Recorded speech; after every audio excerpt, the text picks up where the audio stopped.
conflicto venezolano amerita de una mediación internacional. Yo creo que hace falta una mediación, no necesariamente internacional, ¿eh? Ayer, por ejemplo, tuve la oportunidad de hablar con un cura en San Cristóbal Táchira y pudiera ser un muy buen elemento, ¿no? Si hubiera un tercer factor, aquí tenemos dos fuerzas, ¿no? Tenemos la oposición, tenemos el oficialismo y bueno, los estudiantes que han estado jugando un papel, pero van acompañados en una parte por la política.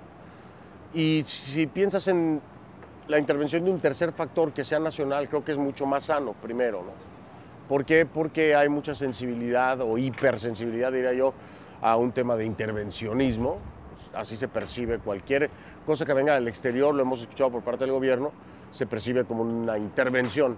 Entonces, si pudieras encontrar un tercer elemento, un tercer factor nacional que pueda servir de puente entre las partes, sería mucho mejor. O sea, ¿es necesaria la intervención? Sí. ¿Es necesario el acompañamiento? Sí. Pero no necesariamente de organismos internacionales o de alguien del exterior. Se puede hacer un esfuerzo hacia el interior para poder lograr esa comunicación. La iglesia puede ser una opción.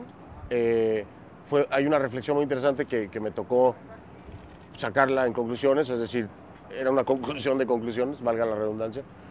El punto en común es Enrique Capriles y su interés por visitar al Papa, ¿no?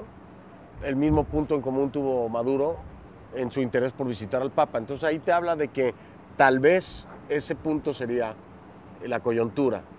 Y creo que no se ha intentado todavía. A pesar de las reservas del chavismo con la iglesia, No es que considere que la iglesia pueda ser el factor. Es el ejemplo que les pongo Aquí hay tres cosas.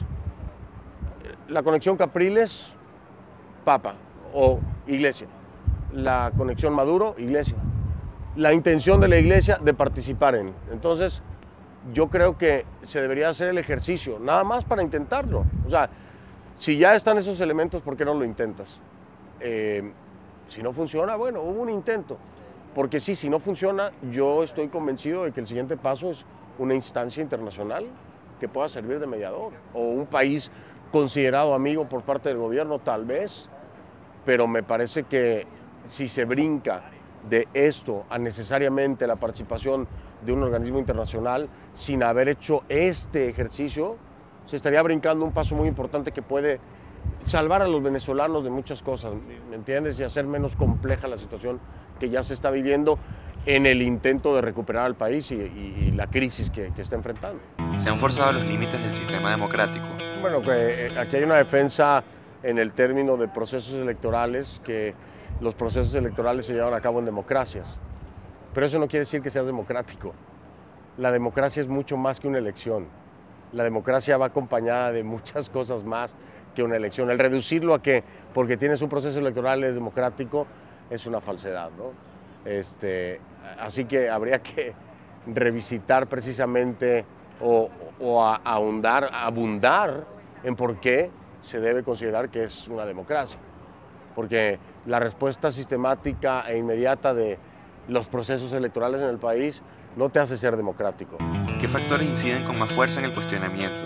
La criminalización de muchas cosas, como la protesta, ¿no? El derecho a la protesta. Criminalizarlo necesariamente, pues te habla de que no es realmente una democracia, ¿no? Yo no estoy diciendo que, no, y que quede bien claro, porque aquí hay una confusión. Cuando entonces uno valida un derecho a la manifestación o a la protesta, entonces, es que uno apoya a los delincuentes. No. A ver, vamos a aclarar las cosas. Muy importante el pensar que existe un derecho a la protesta y que dentro de ese derecho a la protesta puede haber grupos que estén infringiendo la ley. Esto es parte de. Los países democráticos tienen protestas y en las protestas se sanciona y se arresta a aquellos que infringen la ley. Hay otras protestas que no tienen que ser atendidas por organismos o por policías o arrestar a nadie.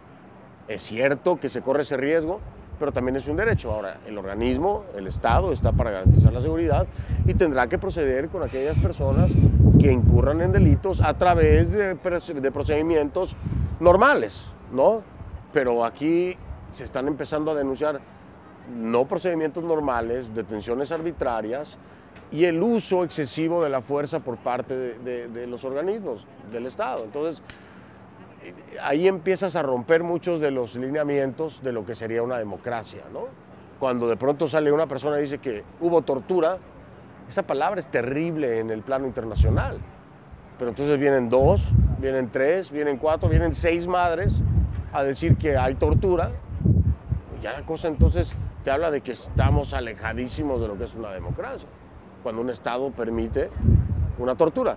Y esto es en un esquema en el que no estoy dando por sentado nada, pero es un esquema en el que entonces tienes que revisar si realmente estás cumpliendo con los lineamientos de una democracia.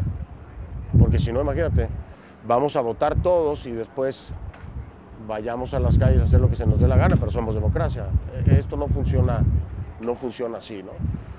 Y creo que desde esa perspectiva se deberían de ver muchas de las cosas que están pasando de los dos lados, porque tampoco justifican algunos actos por parte de opositores al gobierno. No estoy hablando de la oposición política, opositores al gobierno, el que está en contra del proyecto de país que se presenta y los resultados que hay, desde el frente cívico, desde el frente estudiantil, desde el frente político. También hay faltas, también hay errores, y no justifico a ninguno de los dos. En ambos lados es un efecto de acción-reacción. Tú accionas y él reacciona, y están en esas, ¿no? Pero sí, el Estado tiene que garantizar esa democracia que tanto presume, tiene que comprobarla, tiene que demostrarla. Y si, desgraciadamente, si revisas el artículo 3 de la Carta Democrática, pues la mayoría de los puntos que vienen ahí pareciera que no se están cumpliendo. Alguien tendría que revisarlos y ver si es cierto que se cumplen o que no se cumplen. Si no se cumplen, ya estamos en un grave problema. ¿Cómo te sientes con el trabajo que has venido desempeñando en el país? Les quiero dar las gracias porque han tenido la confianza, no solamente de permitirme cubrir lo que es el conflicto que está viviendo, sino de darme el beneficio de la duda, ¿no? De que puedo hacerlo bien, de que puedo mostrar lo que quieren que se muestre también en las exigencias como tal, y que entiendan que mi programa, el trabajo de nosotros como periodistas, no es para atender la demanda de un grupo político o de una ideología, y esto va para todos los bandos, ¿no? Porque los venezolanos son todos. Y cuando me pides una opinión o un mensaje para los venezolanos, tengo que incluir, yo sí quiero ser incluyente, y tengo que incluir a todos, ¿no? Opositores y oficialistas. Es difícil el acceso a la fuente oficial. Que no es que se atienda, pero cuando no se tiene acceso, ¿no? a una de las partes, no tenemos por qué dejar de mostrar la realidad. Que no se confundan en cuanto a desatender o ser tendencioso o sesgado, como le llaman. Cuando no tienes acceso, no tienes acceso, pero la realidad sigue ocurriendo, yo la tengo que mostrar. Y bueno, el mejor ejemplo es que desde el 14 de abril estoy invitando al presidente Maduro a hablar conmigo, y el presidente Maduro no quiere hablar conmigo. Habla de mí, pero no habla conmigo, ¿no? Y a lo mejor él dirá lo mismo, Fernando habla de mí, pero yo sí le pedí hablar conmigo, ¿no? Y lo mismo con Diosdado Cabello, y lo mismo con Delcy, y te puedo hablar de casi todo el gabinete. El único que quiso hablar conmigo fue Jagua, pero yo no sé si quiere hablar después, el canciller, ¿no? Así que cuando tenga acceso, si me dan una semana de entrevistas con cada uno de ellos, tendremos una semana de un solo lado, ¿no? Tal vez.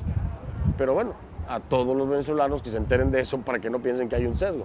Hay una falta de acceso a, ¿no? Y finalmente el compromiso con la comunidad internacional, con el pueblo venezolano, de que se sepa lo que pasa aquí y que se tomen cartas en el asunto.